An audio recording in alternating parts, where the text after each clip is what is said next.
मेरे कर्म तस्य देवत्वमाजानमग्रे स्वाहा। ओम वेदाहमेकं पुरुषं महन्तमादित्यवर्णं तमसा परस्तात् तमेव विदित्वा मृत्युमेनाय पन्थाय स्वाहा। ओम प्रजापतिश्चलति अन्तर्जायमानो बहुधाविजायते तस्य योनिं परिपश्यन्ति धीरास्तस्मिन् हतस्त्वं विश्वासा। ओम भूरिवेद्यो आदियो तत्सवितुर्वरेण्यं भर्गो देवस्य धीमहि धियो यो नः प्रचोदयात्। देखिए यजुर्वेद के मंत्राय ब्राह्मणस्य मुखमासी बाहु राजन्य कृता उरुतरस्य पद्भ्याम शूद्रो अजायतः।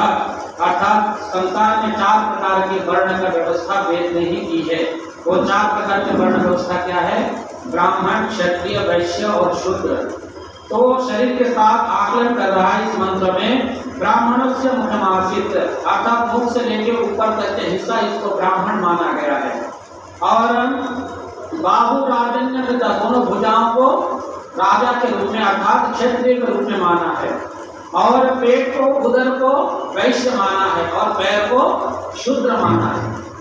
यदि सोचिए जीवन में यदि शूद्र की कोई भूमिका ना हो तो हमारा जीवन आगे बढ़ेगा क्या? नहीं बढ़ सकता।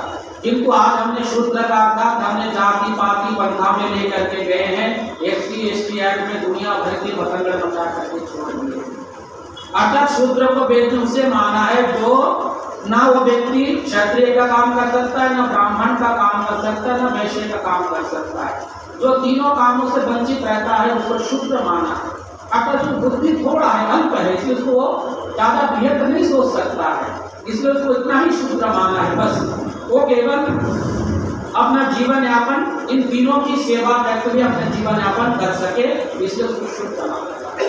और जो वैश्य है अर्थात जैसे हम खाना खाते पेट में सारे अन्न जाता है और हम लोग पेट क्या करता है उसको बचा करके सारे शरीर को रस रूप में, रक्त रूप में, मांस, मज्जा, मस्ती, अच्छा शुक्र सप्त धातु में विभाजित कर देता है। जाता है अन्न किंतु बनता है 7 भागों में। अर्थात ठीक उसी प्रकार वैश्य भी 1 रुपया को 100 रुपया बनाने का सामर्थ्य रखता है। वो संसार का चलाता है आर्थिक रूप में। जैसे पेट पूरे शरीर को चलाता है भोजन लेकर के, ठीक उसी प्रकार दोनों भुजाएं हमारे दोनों कर्म की साधना है संसार में।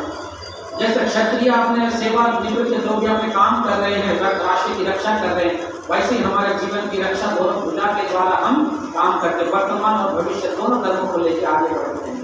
और जो हमारा मुंह है और सिर है दोनों बुद्धि से काम करके